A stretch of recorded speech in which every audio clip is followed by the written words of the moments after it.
सभी को जय जोहार। बुडाल पेंता, बुडाल पेंता, जिम्मेदारी आना, जिम्मेदारी जाना। आप सभी को तहे दिल से जोहार। आज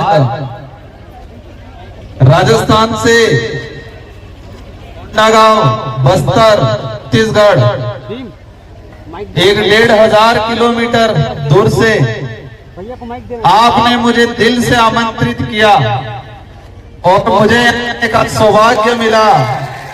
और आप सबका जो प्रेम, आप सबका जो स्नेह, आप सबके अंदर एक अपनत्व की भावना ने हमारा दिल जीत लिया। आज गोरवाड़ा समाज समन्वयक समिति के द्वारा और कार्यक्रम हमारे आदिवासी समुदाय के पुरखों द्वारा इस फसली त्योहार को पूरे देश के अंदर मनाया जाता है। ये कि अलग अलग के अंदर अलग अलग प्रकार, अलग अलग नाम से संबोधित किया, लेकिन ये जो फसली त्योहार, इसके बारे में जैसे मैंने समझा, मेरे इलाके के अंदर हम भील समूह से आते हैं, आदिवासी समाज का डीएनए, और ये आदिवासी समाज का डीएनए होने की वजह से आदिवासी, और यही आदिवासियत आज आपके बीच में खींच। साथियों, मंच पे विराजमान हमारे समस्त आदिवासी समुदाय के समस्त सामाजिक संगठनों के पदाधिकारी और हमारे बीच में यहाँ के स्थानीय सांसद महोदय, स्थानीय विधायक महोदय भी आए थे, उनका भी मेरी ओर से तहे दिल से सेवा जोहार करना चाहूंगा। साथियों, आप सबके दिमाग में कई प्रकार के सवाल होंगे। कई दिनों से प्रचार प्रसार चल रहा था कि राजस्थान से राजकुमार लोग सांसद है, वो यहां पर आ रहे हैं। मुझे इस काबिल बनाने के लिए बांसवाड़ा डूंगरपुर राजस्थान की जनता ने रात दिन मेहनत करके मुझे सांसद बना के दिल्ली के अंदर भेजा, और ये उम्मीद की है कि उस क्षेत्र का तो प्रतिनिधित्व करना है, लेकिन पूरे देश के आदिवासी दलित पिछड़ों का भी प्रतिनिधित्व दिल्ली में करना है। ये जिम्मेदारी मुझे दी गई है, और उसी अपनत्व की वजह से आज आपने मुझे आमंत्रित किया। साथियों, मैं इस इलाके में पहले आया था, एक बार विधायक था तो, और मैं मेरे पूर्व विधानसभा क्षेत्र की जनता को भी धन्यवाद देना चाहता हूं, जिस जनता ने मुझे 2 बार विधायक बनाया, और वो भी राजस्थान के अंदर हाईएस्ट मतों से जिता के भेजा था। और अब दूसरी बार मुझे सांसद बनने का अवसर मिला। 2 बार विधायक, 1 बार सांसद बना, जनता ने बनाया। अगर मैं आदिवासी समाज का सर्टिफिकेट नहीं लगाता तो शायद मुझे सांसद बनने का, विधायक बनने का अवसर नहीं मिलता। मेरे पास कितनी भी बड़ी ताकत होती, भले धन बल होता, बाहुबल होता, कुछ भी होता, लेकिन मेरे पास आदिवासी समाज का सर्टिफिकेट नहीं होता तो मुझे सांसद बनने का अवसर नहीं मिलता, और मैं सांसद नहीं बनता तो शायद आप मुझे यहाँ पर बुला के आमंत्रित करके मान सम्मान नहीं देते। साथियों, आज ये कार्यक्रम है ठाकुर जोहारनी, हमारे पूर्वजों को, हमारे पितृ देवताओं को हम पूछ के नई जो फसल तैयार होती है, इसके बाद हम लोग हमारे अन्य गतिविधि और उस फसल का हम हमारे जीवन में खान पान में उपयोग में लेते हैं। मैं पूर्व वक्ताओं का भाषण सुन रहा था और कल से आया तब से मैं यहाँ के लोगों की मनोस्थिति, यहाँ की वर्तमान जो परिस्थितियां हैं सारे के बारे में समझ रहा था। साथियों, हमारा देश को विदेश में जब पहचाना जाता है, इस देश के प्रधानमंत्री महोदय हो या हमारे देश के राष्ट्रपति महोदय हो, कभी भी विदेश में जाते हैं तो जो मंच पे बुलाया जाता है, मंच पे बुलाने से पहले क्या कहा जाता है कि ये उस देश के प्रधानमंत्री या राष्ट्रपति महोदय है जिस देश को महान कहा जाता है। क्या संबोधन दिया जाता है कि इस देश के प्रधानमंत्री या उस देश के राष्ट्रपति महोदय है जिस देश को महान कहा जाता है, उस देश में अतिथि देवो भव कहा जाता है, मतलब मेहमान भगवान के बराबर होता है, ये कहा जाता है। उस देश से हम ये आ रहे हैं, ये संबोधन दिया जाता है।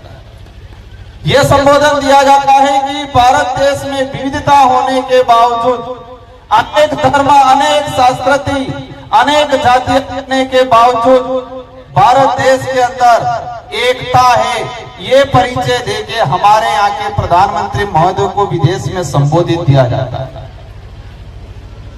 साथियों, अतिथि देवो भव हम सरकारी कार्यालयों में देखते हैं, हम सरकारी गाड़ियों के पीछे देखते हैं, सरकार के बड़े बड़े पोस्टरों में लिखा रहता है अतिथि देवो भव।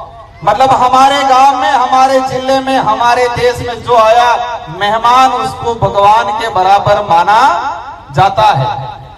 लेकिन ये शब्द ओनली फॉर आदिवासी इलाके के अंदर ही वर्तमान में स्थापित है, आदिवासी समुदाय में ही स्थापित है, क्योंकि आदिवासी समुदाय के अंदर किसी भी गांव में, किसी भी घर में कोई भी अज्ञात व्यक्ति, अनजाना व्यक्ति चला जाएगा तो उसको मान सम्मान बिठाया जाएगा, पानी पिलाया जाएगा, चाय पिलाई जाएगी, भले पहचान नहीं हो इसके बावजूद पूछा जाएगा कि आप कहां से, बराबर पहचान में नहीं आए। यही बात शहर में जाएंगे, अनजान व्यक्ति जाएगा, दरवाजे पे रोक लिया जाएगा, कौन हो, किस लिए आए हो, ये पूछा जाएगा, इसके बाद उसको प्रवेश दिया जाएगा।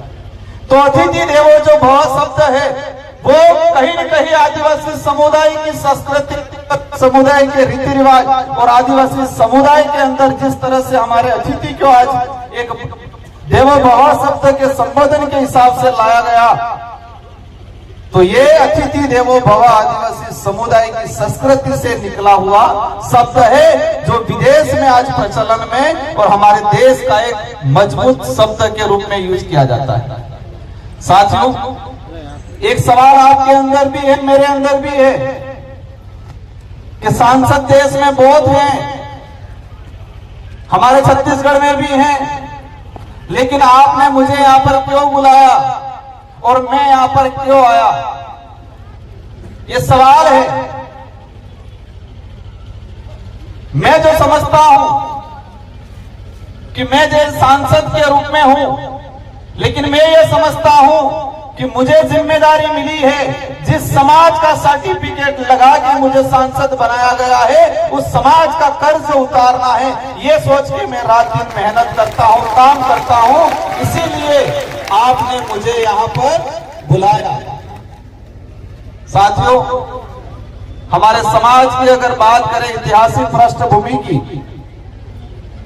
आजादी से पहले अंग्रेजों से लड़े, राजा रजवाड़ों से लड़े, सामंतों से लड़े, ये सारा खंगाल लिया सरकारों ने, लेकिन आदिवासियों की स्थिति के बारे में ज्यादा खंगाला नहीं है। एक एक पहाड़, छत्तीसगढ़ का एक एक इलाके की एक एक मिनरल्स के बारे में सरकार के पास रिपोर्ट है कि इस इलाके में ये आयरन निकलेगा, इस इलाके में सोना निकलेगा, यहाँ पर कोयला निकलेगा, यहाँ पर बॉक्साइट निकलेगा, ये सब आंकड़ा है। लेकिन किस इलाके में आदिवासियों की क्या स्थिति है, ये आंकड़ा सरकारों के पास नहीं है। ये सामाजिक कार्यक्रम है, मैं यहाँ पर राजनीतिक बात नहीं करना चाहूंगा, लेकिन इसमें ये जो लिखा हुआ है कि आदिवासी समुदाय का विस्थापन, साथियों मैंने देखा पिछले समय में इस देश के अंदर टाइगर प्रोजेक्ट बनाए। 1972 के अंदर एक लाई सरकार, केंद्र सरकार, और पूरे देश में अभी तक 56 से 57 टाइगर प्रोजेक्ट किए, टाइगर प्रोजेक्ट बनाए, और इसमें से 70 से 80% टाइगर प्रोजेक्ट ओनली फॉर आदिवासी इलाके के अंदर बनाए जा रहे हैं। अब तक टाइगर प्रोजेक्ट के नाम से पूरे देश के अंदर पिछले जो समय निकला उसके अंदर हम निकाल के देखे तो 5,56,000 आदिवासियों को विस्थापित किया गया टाइगर प्रोजेक्ट के नाम से। आपके यहां पर भी शायद बीजापुर में टाइगर प्रोजेक्ट प्रस्तावित है। इससे चौंकन करने वाली बात, 1972 से लगा के 2021 तक 2.5 लाख आदिवासी विस्थापित हुए, लेकिन 2021 से 2024 तक मात्र 4 साल के अंदर 3 लाख लोग विस्थापित हुए। 3 लाख लोग शहीद हुआ है। जो आज तक जो शहीद हुए हैं उनसे कई गुना है। हम सम्मान करते हैं, लेकिन आदिवासी समुदाय के अंदर सेना के प्रति गलत भावना लाने का काम वर्तमान में किया जा रहा है। वो भावना कैसे आएगी? क्योंकि आदिवासियों की जमीन पर के अगर सेना के कैंप लगाएंगे, थल सेना को यहाँ पर जो कैंप रेंज लगाया जा रहा है, तो आदिवासी और सेना के बीच में टकराव वाली स्थिति पैदा होगी। पैसा एक्ट में प्रावधान है, शेड्यूल 5 में प्रावधान है कि 5वीं अनुसूची अंतर्गत आदिवासियों की जमीन न सरकार ले सकती है, न ही कोई गैर आदिवासी व्यक्ति ले सकता है। ये किसमें प्रावधान है? शेड्यूल 5 में प्रावधान है। सरकार भी किसी भी परियोजना को लगाने के लिए आदिवासियों की जमीन नहीं ले सकती है जब तक ग्राम सभा उसको सहमति नहीं देती। अब ये अधिकार कैसे मिला? 5वीं अनुसूची के अंदर ये अधिकार कैसे मिला हमको? किसी ने दान में दिया क्या? ये हमारे पुरखों ने लड़ा, अंग्रेजों से लोहा लिया, अपनी जान गंवाई। इसके बाद अंग्रेजों ने और संविधान निर्माताओं ने विचार किया कि ये समुदाय हजारों सालों से जल जंगल की जमीन की लड़ाई लड़ता आ रहा है, इसलिए उनको विशेष प्रावधान देना पड़ेगा ताकि आने वाले समय में जल जंगल जमीन नहीं उजाड़ी जाए। इसलिए 5वीं अनुसूची का प्रावधान किया गया। लेकिन आज ये नहीं हो रहा है।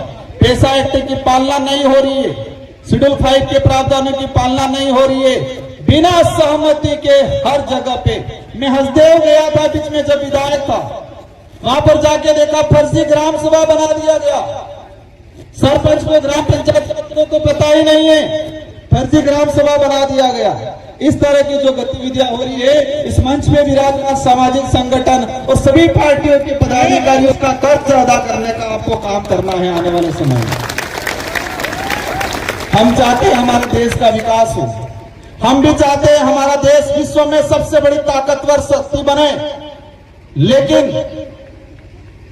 लेकिन आदिवासियों को खत्म करके इसको ताकतवर शक्ति नहीं बना सकते हम। साथियों, लंबे समय से हमारे इस इलाके के अंदर देखा गया है फर्जी प्रमाण पत्र वाला।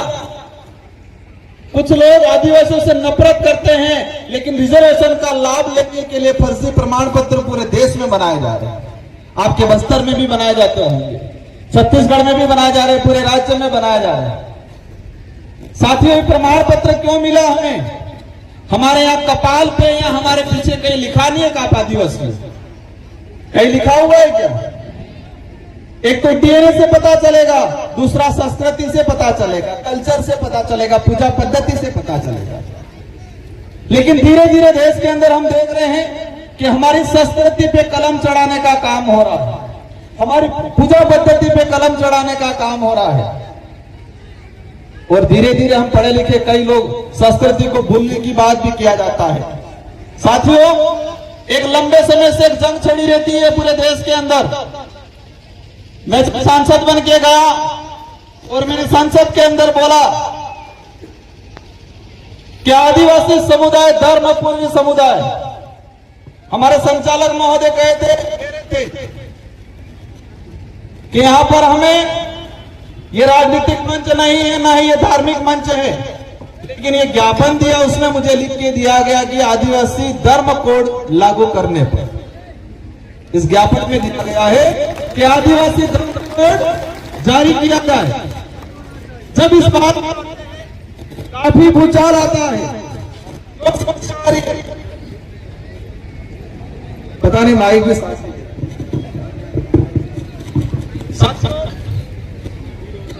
मैं आज घुमा इस बस्तर इलाके के अंदर कोंडागांव में, मैंने सभी धर्मों को नजदीक से देखा है, सभी धर्म की धार्मिक परंपरा को भी देखा है। जैन धर्म की परंपरा को देखा, हिंदू धर्म की परंपरा को देखा, ईसाई धर्म की परंपरा को देखा है, बौद्ध धर्म की परंपरा को देखा है, लेकिन आदिवासी समुदाय की धर्म परंपरा, भक्ति परंपरा, हमारी पूजा पद्धति किसी भी धर्म से मेल नहीं खाती। इसीलिए अपनी आइडेंटिटी को लेके पूरा देश का आदिवासियों का अलग से धर्म कोड की मांग कर रहे। क्या इस बात आप सभी सहमत हो? पक्का? सहमत कौन नहीं है? सब सहमत हैं। हम ये कहते हैं कि हमारा बाप, हमारे खुद के बाप की बात करते हैं तो दूसरों को दिक्कत थोड़ी होनी चाहिए क्या? एक जंग छिड़ी पूरे देश के अंदर। हम किसी भी धर्म के विरोधी नहीं है, हम किसी भी धर्म के विरोधी नहीं है, लेकिन आदिवासियों की अपनी परंपरा, अपनी आइडेंटिटी को बचाना हमारी जिम्मेदारी है। और उसमें जब भी बात करते हैं, मैंने संसद के अंदर भी कहा था कि आदिवासी समुदाय न ईसाई है, न सिख है, न बौद्ध है, आदिवासी है। हमें आदिवासी की संस्कृति, हमारी आइडेंटिटी को बरकरार रखना है। आप सभी के साथ सहयोग से हमारी लड़ाई धर्म की भी, एक बात ये भी समझना है, हमारी लड़ाई हमारी संस्कृति बचाने की है। हमारी लड़ाई हमारा इतिहास को, वास्तविक इतिहास को आने वाली पीढ़ी को बताने की है। हमारी लड़ाई रिजर्वेशन की है, हमारी लड़ाई जंगल जमीन की है, हमारी लड़ाई आइडेंटिटी बचाने की है। लेकिन धर्म की बात इसलिए बार बार छेड़ी जाती है कि इस देश के अंदर हमने देखा कि आदिवासी समुदाय कई इलाके में ईसाई भी बना हुआ है, कई इलाकों में आदिवासी समुदाय, महाराष्ट्र का कुछ इलाका उधर मुस्लिम भी बना हुआ है, कुछ इलाकों में आदिवासी समुदाय हिंदू भी बना हुआ है, कुछ इलाकों में आदिवासी समुदाय सिख भी बना हुआ है। इस देश के प्रत्येक कोने में, हर इलाके में आदिवासी समुदाय है, लेकिन अलग अलग धर्मों में बटा हुआ। इसी वजह से छत्तीसगढ़ या बस्तर या किसी झारखंड में आदिवासी समुदाय पे अत्याचार होता है तो देश का आदिवासी एक नहीं हो पा रहा है। हम देखते हैं मणिपुर के अंदर भारत का हिस्सा है, मैतेई समुदाय और कुकी समुदाय, दोनों समुदाय आदिवासी है, लेकिन दोनों का धर्म अलग अलग है। और धर्म की लड़ाई वो ऐसे मरे हैं, ऐसे लड़े हैं कि आपस में अपने एक दूसरे को काट रहे हैं। इसलिए हम कहते हैं कि आदिवासियों की अपना अलग से धर्म व्यवस्था होनी चाहिए। किसी को कुछ मानना है माने, हमें कोई दिक्कत नहीं, जिसको जो मानना है। इस देश का संविधान ऐसे हर व्यक्ति को अपने हिसाब से धर्म मानने का देता है। और इस देश का पहला उदाहरण भीमराव अंबेडकर जी, अपन सब जानते हैं, संविधान निर्माता। उन्होंने अक्टूबर 1956 में 4 लाख लोगों के साथ बौद्ध धर्म अपनाया। कौन सा धर्म अपनाया? बौद्ध धर्म। क्योंकि संविधान राइट देता है कि हर व्यक्ति के हिसाब से मानना है। लेकिन यह सच्चाई है कि आदिवासी समुदाय की अपनी धर्म परंपरा, अपनी पूजा पद्धति अनेक धर्मों से अलग है और सभी धर्मों से पहले है। जिन धर्मों का निर्माण ही नहीं हुआ, उस समय से आदिवासी समुदाय अपनी पूजा पद्धति करते हैं। लेकिन ये देखा गया है कि राजनीतिक लाभ लेने के लिए कुछ लोग, अपने राजनीतिक लाभ लेने के लिए कुछ लोग हमारे आदिवासी समुदाय को धर्मों में बांट के राज करना चाहते हैं। साथियों, मैं कई बार बोलता हूं कि आदमी एक तो शरीर से विकलांग होता है, अपने हाथ अपने पैर से, अगर हाथ पैर से विकलांग अपन को दिखता है कि इसका हाथ टूटा हुआ है, इसका पैर टूटा हुआ है, लेकिन इस देश में कुछ विचारधारा ऐसी है जो इंसान को दिमाग से विकलांग बनाने का काम। मेरी बात को समझे होंगे आप? किस देश में कुछ विचारधारा ऐसी है जो हमारे समुदाय के कुछ लोगों को दिमागी रूप से, मानसिक रूप से विकलांग बनाने का काम करते हैं। हम आंखों से अंधा है उसको कह सकते हैं आगे खड्डा है, वो अपनी बात मान लेगा, लेकिन जो दिमाग से अंधा है उसको कहेंगे आगे खड्डा है, तो अपन से लड़ने के लिए आएगा। और यही हो रहा है आज।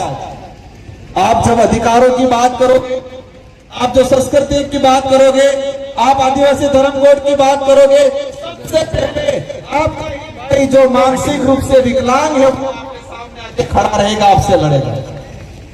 यही स्थिति पूरे देश के अंदर बनी हुई। साथियों, रिजर्वेशन की बात करें, हमें ये दिक्कत है आज तक हमारे आदिवासी इलाके के अंदर अनेक कतार होती है, कुछ पार्टियां भी कराती है, हमें कोई दिक्कत नहीं, लेकिन हम ये चाहते हैं कि आदिवासियों का भला चाहते हो, आदिवासियों का भला चाहते हो तो दूसरी कथा लगे नहीं लगे, लेकिन संविधान की कथा भी लगाया करो कभी कि आदिवासियों के क्या क्या अधिकार है वो भी बताने की बात करो। सभी प्रकार की कथा चलती है, सभी प्रकार के आयोजन होते हैं, लेकिन मेरा एक निवेदन है कि हमें दूसरी कथा लगे नहीं लगे, लेकिन संविधान के संबंधित कथा लगाया करो और इसमें आदिवासियों के क्या अधिकार है वो भी बताने की बात किया करो। हम लोग शिक्षा की बात करते हैं। शिक्षा कितने प्रकार की है? 3 प्रकार की शिक्षा है। पहली जो हमें परिवार से और समाज से सीखने को मिलता है। किससे मिलता है? परिवार से, समाज से सीखने को मिलता है, वो पहली शिक्षा है। और दूसरी शिक्षा जो पाठ्यक्रम के माध्यम से नौकरी प्राप्त करने के लिए मिलती है शिक्षा। और तीसरे नंबर की शिक्षा जो किसी पाठ्यक्रम में नहीं पढ़ाई जाती है वो शिक्षा है आपके संवैधानिक कई अधिकार, आपका इतिहास, आपका कल्चर, आपकी आइडेंटिटी, वो शिक्षा भी प्राप्त करने की जरूरत है। अब हमारे लोग पाठ्यक्रम वाली शिक्षा प्राप्त करके अधिकारी, कर्मचारी, नेता बन जाते हैं, लेकिन जो हमारे समाज के इतिहास जो किसी पाठ्यक्रम में नहीं दर्शाया जाता है, हमारे समाज के अधिकार जो किसी पाठ्यक्रम में नहीं दर्शाए जाते हैं। मैं जानना चाहता हूं कि छत्तीसगढ़ के अंदर पाठ्यक्रम जो है उस पाठ्यक्रम में शेड्यूल 5 के प्रावधानों के बारे में किस किस कक्षा में पढ़ाया जा रहा है? पढ़ाया जा रहा है किसी कक्षा में? क्यों नहीं पढ़ाया जा रहा है? पेशा एक्ट कानून क्यों नहीं पढ़ाया जा रहा पाठ्यक्रम में? आदिवासी समाज की बहन बेटियों पे इस देश में 100 साल तक स्तन टैक्स लगा है। क्या लगा है? स्तन टैक्स। उसको किसी पाठ्यक्रम में क्यों नहीं पढ़ाया जा रहा है? आप 6000 साल पुरानी बात को पाठ्यक्रम में पढ़ा रहे हो, लेकिन 300 साल 250 साल पहले हमारी बहन बेटियों पे स्तन टैक्स के बारे में क्यों नहीं पढ़ाया जा रहा है? आजादी से कुछ समय पहले तिलका मांझी, बिरसा मुंडा के बारे में क्यों नहीं पढ़ाया जा रहा है? मैंने देखा है एनसीईआरटी के अंदर पिछले 10 सालों के अंदर आदिवासी समुदाय के इतिहास के संबंधित, आदिवासी समुदाय के अधिकार के संबंधित अगर कहीं छोटा मोटा भी था उसको भी हटाने का काम किया है। एनसीईआरटी की 12वीं की किताब बिरसा मुंडा का इतिहास लिखा था, बिरसा मुंडा के उपदेश लिखे थे। बिरसा मुंडा ने कहा था कि आदिवासी समुदाय की पूजा पद्धति अनेक धर्मों, अन्य धर्मों से अलग है, वो किसी भी धर्म में मेल नहीं खाती। बिरसा मुंडा जी ने उपदेश दिया था। एक लेखक ने लिखा था, वो कई सालों से एनसीईआरटी में पढ़ाया जाता था, लेकिन 2024 में उसको हटा दिया गया और कहा कि आदिवासी बिरसा मुंडा जी हिंदू धर्म को अपनाना यूके के चले गए, पर वो सच्चाई नहीं था। मैं किसी धर्म का विरोधी नहीं हूं, लेकिन ये बात जरूर है कि आदिवासी समुदाय सभी धर्मों से पहले है। आदिवासी समुदाय की अपनी खुद की धार्मिक व्यवस्था है। यह सच्चाई है। हिंदू विवाह अधिनियम 1955, हिंदू उत्तराधिकार अधिनियम 1956 इसमें स्पष्ट कर रखा है कि हिंदू विवाह अधिनियम आदिवासी समुदाय पर लागू नहीं होता है। क्यों? क्योंकि आदिवासी समुदाय हिंदू नहीं है। ये मैं नहीं कह रहा हूं, ये हिंदू विवाह अधिनियम कह रहा है। सुप्रीम कोर्ट के कई जजमेंट कह रहे हैं, हाई कोर्ट के कई जजमेंट कह रहे हैं, इतिहास कह रहा है, संविधान कह रहा है कि आदिवासी समुदाय आदिवासी है, वो सभी धर्म पूर्वी समुदाय है। ये सच्चाई है। साथियों, आरक्षण की बात को मैंने थोड़ा अलग वे में थोड़ा लेके बताया। आरक्षण की बात करते हैं। यहां पर लिखा है कि आरक्षण 100% लागू किया जाए। कितना प्रतिशत? शेड्यूल एरिया के अंदर रिजर्वेशन 100% लागू किया जाए। क्या यह सच्चाई है? क्या यह संविधान में प्रावधान है? 100% रिजर्वेशन लागू होना चाहिए। ये बात आप सब कर रहे हो? मांग कर रहे हो? नहीं कर रहे हो? कर रहे हो? क्या संविधान में इसका प्रावधान है? संविधान में प्रावधान है। शेड्यूल एरिया, शेड्यूल 5, शेड्यूल 6 में जमीन का हो, शासन प्रशासन में 100% रिजर्वेशन आदिवासियों को मिलना चाहिए। यह संविधान के अंदर है और इम्प्लीमेंट भी हुआ है कुछ इलाकों के अंदर। आंध्र प्रदेश आपका दूर नहीं है। आंध्र प्रदेश राज्य में 100% रिजर्वेशन 7 साल तक मिला।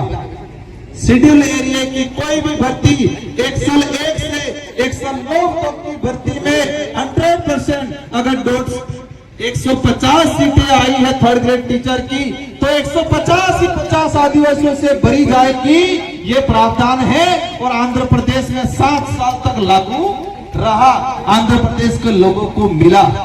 अगर संविधान में प्रावधान नहीं होता तो आंध्र प्रदेश में 7 साल तक नहीं मिलता। अब खत्म कैसे हुआ? कुछ लोग, विरोधी लोग हाई कोर्ट गए, सुप्रीम कोर्ट गए और वहां मैनेज होके वो मामला आज भी सुप्रीम कोर्ट में अटका हुआ। ये प्रावधान है। लेकिन संविधान के मंदिर की और सबसे बड़ा ग्रंथ है संविधान। उस ग्रंथ को कभी नहीं बांटा जाता है। बाकी ग्रंथ की किताबें बहुत बांटी जाती है। तो हमें संविधान के ग्रंथ है, उस ग्रंथ को समझना है, उस ग्रंथ को बांटना है, उसको ग्रहण करना है और उसमें हमारे क्या अधिकार हैं, उस अधिकार को समझना है। यह हम सबकी जिम्मेदारी है। हमने तो जिंदगी निकाल ली, आप सब भी निकाल लेंगे। आप भी संघर्ष कर रहे हो, हम भी संघर्ष कर रहे हैं, नेता बन के कर रहे हैं, पता नहीं कब क्या हो जाए। लेकिन हम आने वाली पीढ़ी को क्या देने जा रहे हैं? आपने आया, आपने पूजा पद्धति करवाई, हमारे पूर्वजों को आपने फूल माला पहनवाई मेरे से। क्यों पहनवाई? क्योंकि ये लोग हमारे लिए लड़ मर के गए, हमारे लिए जमीन निकाल के गए, हमारे अधिकार दिला के गए। इसलिए हम अगरबत्ती दिया पूजा पद्धति कर रहे हैं, नहीं कर रहे? अगर इन्होंने हमारे लिए भलाई का काम नहीं किया होता तो आज हम उनकी पूजा पद्धति नहीं करते। और हम जो कर रहे हैं आज, हम आवश्यकता वाली भौतिक सुख सुविधा वाली जिंदगी जी के अधिकार खत्म करने वाले लोगों के साथ खड़े रहे हैं। तो आने वाले 40-50 साल बाद हमारी पीढ़ी जल जंगल जमीन से बाहर हो जाएगी, उनसे छीन लिया जाएगा, रिजर्वेशन खत्म हो जाएगा, पहचान खत्म हो जाएगी, उनकी धार्मिक व्यवस्था खत्म हो जाएगी। तब 50 साल बाद हमारी जो पीढ़ी है, हम हमारा अगरबत्ती दिया नहीं करेगी। करेगी? अपनी पूजा पद्धति करेगी, पूजा पाठ करेगी? क्योंकि हम तो हमारे अधिकार जो है वो खत्म करके जा रहे हैं। हम तो हमारी संस्कृति पे अन्य संस्कृति का कलम चढ़ा के जा रहे हैं। हम तो जो रिजर्वेशन खत्म हो रहा है उसके साथ जा रहे हैं। हमारे लोग टीचर बन गए, कांस्टेबल बन गए, कुछ आरएस अधिकारी, सीआई बन गए, कुछ प्रोफेसर बन गए, हम खुश हो गए।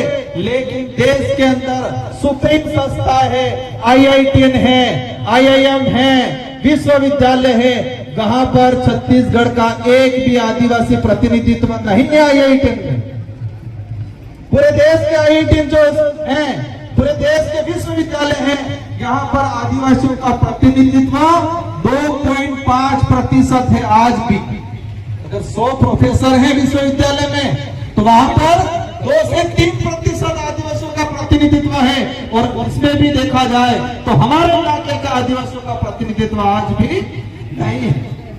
इसलिए साथियों, मेरा आज आने का उद्देश्य ये है कि हमारे अंदर जागरूकता है, हम हमारे अधिकारों को पहचाने, हमारा दुश्मन कौन है उनको पहचाने, और दुश्मन से लड़ाई हमको विचारों से लड़नी है, और हमारे विचारों में इतनी ताकत है कि आने वाले समय में अवश्य पूरे देश का आदिवासी समुदाय एक मंच पे आए। संविधान में प्रावधान इसलिए कर दिया है रिजर्व सीट का, ताकि उस समाज का एमएलए एमपी जाके समाज का प्रतिनिधित्व करे। लेकिन आज देश के अंदर जिस समाज का सर्टिफिकेट लेके जनप्रतिनिधि जाते हैं, उस समाज के प्रति उत्तरदायित्व कम रहते हैं, उस समाज के प्रति वफादार कम रहते हैं, उस समाज के प्रति जवाबदेही कम रहते हैं। वो जवाबदेही किसके रहते हैं? हाईकमान की। वो वफादार किसके रहते हैं? वो उत्तरदायित्व किसके रहते हैं? लेकिन हमें ऐसा माहौल क्रिएट करना है, आप कहीं भी पार्टी में रहो, मुझे कोई दिक्कत नहीं, लेकिन ऐसे जनप्रतिनिधि को हमें तैयार करना है कि जो समाज के प्रति उत्तरदायित्व रहे, समाज के प्रति वफादार रहे और समाज के प्रति जवाबदेह रहे। ऐसे लोगों को हमें तैयार करने की सख्त जरूरत है। साथियों, समय काफी हो चुका है, मुझे भी जाना है, लेकिन मैं आपसे एक निवेदन करके जाना चाहूंगा। ये संस्कृति, ये आपकी ताकत है, ये बोली भाषा, हल्बी भाषा, गोंडी भाषा, ये हमारी आइडेंटिटी है। और आंदोलन छेड़ना है कि हल्बी भाषा, गोंडी भाषा को राज्य लेवल पे 8वीं सूची के अंदर केंद्र सरकार को प्रस्ताव भेजो। और मैं आपकी इस बात को, हल्बी भाषा, गोंडी भाषा, इन भाषाओं को 8वीं सूची के अंदर जोड़ने के लिए केंद्र सरकार को पत्र भी लिखूंगा, और लोकसभा में हर समस्या को लेके, आपके जल जंगल जमीन को लेके, आपके अधिकारों को लेके, आपके बोली भाषा के संरक्षण को लेके अवश्य हम लोकसभा के अंदर आपकी बात करेंगे। और मैंने एक चीज देखा है, हमारा टीचर जा रहा है स्कूल में, बच्चा तो हल्बी बोल रहा है, गोंडी बोल रहा है, और टीचर को गोंडी और हल्बी आ ही नहीं रही। बच्चा क्या पढ़ेगा? बच्चा ड्रॉप आउट हो रहा है।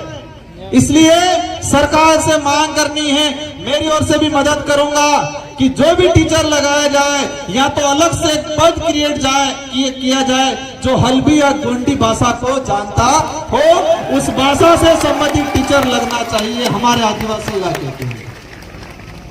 या जो भी आरपीसी आपके यहाँ जो एग्जाम होते हैं, उस एग्जाम में ये किया जाए कि 5% या 10% हल्बी गोंडी भाषा के नंबर होने चाहिए। जिसको गोंडी और हल्बी आती है उसी को 10% नंबर दिया जाए, ये प्रावधान होना चाहिए। तो ही हमारी भाषा बचेगी, और भाषा बचेगी तो हमारी आइडेंटिटी बचेगी। इन्हीं शब्दों के साथ आप सबको दिल से धन्यवाद, आभार। आप सभी से अंत में यही अनुरोध है कि अब हमारे बच्चों को पढ़ाना है, हमारे बच्चों को हमारे हक अधिकार को जानने के लिए कहना है, हमें वास्तविकता की ओर ले जाना है, हमें काल्पनिकता की ओर नहीं जाना है। हमें 300 साल पुराना हमारा समाज का जो इतिहास है उसको समझना है। 6,000 साल पुराने इतिहास को समझेंगे चल जाएगा, लेकिन 500 साल पहले हमारे समुदाय के साथ जो अन्याय हुआ है उसको समझने की जरूरत है। इन्हीं शब्दों के साथ मंचासीन अतिथि, सारे हमारी नारी शक्ति, सारी महिलाएं, पुरुषों और सारे हमारे आदिवासी समुदाय के युवा साथियों को धन्यवाद। और एक बात अंत में मैं कहना चाहूंगा कि हमारे अंदर आदिवासियत होनी चाहिए। हम गोंड है, हाँ आप उराव हो, आप अन्य समुदाय हो, लेकिन आदिवासियत के नाम से सभी को एक होने की जरूरत है। अगर देश लेवल पे हमें समुदाय को आत्मनिर्भर बनाना है तो इन्हीं शब्दों के साथ आप सबको धन्यवाद।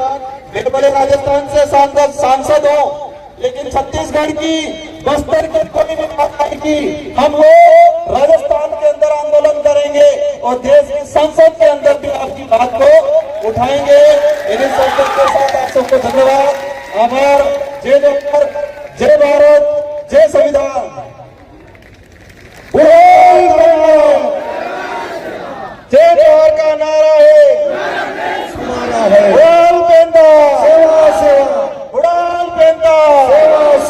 आप सबको आभार। जय जोहार, सेवा जोहार।